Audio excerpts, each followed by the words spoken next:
শোণিতপুৰ জিলাৰ মিছামাৰীত এডাল ফেটিসাপ উদ্ধাৰ কৰে প্ৰকৃতি প্ৰেমীৰ নিদৰ্শন দাঙি ধৰি অহা বাবু কাজীয়ে।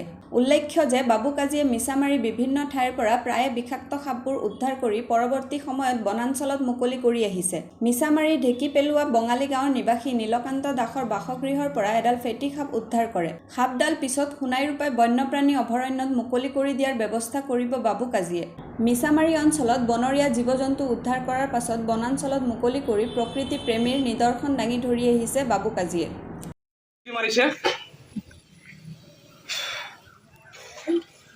এই মুৰ্গীজনী মাৰিছে খা এতিয়া খাব নোৱাৰে যেতিয়া কণী খাব গৈছে তেতিয়া চাগে মুৰ্গীজনী মানে এটা খেদিব বিচাৰিছে তেতিয়া মুৰ্গীজনীক মাৰিছে এনেকুৱাই মানে উমনিত বহিছিলে এই মুৰ্গী মাৰিছে এয়া মুৰ্গী গঁৰালত চাক চকুৰি ফেটি সকলোকে মই বাৰম্বাৰ কৈ আছো এইটোৱে কথা যে অকল মোৰ কাম এইটো নহয় যে মই কিবা চখ ৰাখিছো মই সাপ ধৰি পেলাই ভাল পাওঁ সেইটো কথা নহয় মই ৰাইজক অৱগত কৰাব বিচাৰিছো অন্ধবিশ্বাসবিলাক দূৰ কৰাব বিচাৰিছো আৰু সজাগতা আনাৰ কাৰণে এটা চেষ্টা কৰি আছো মই।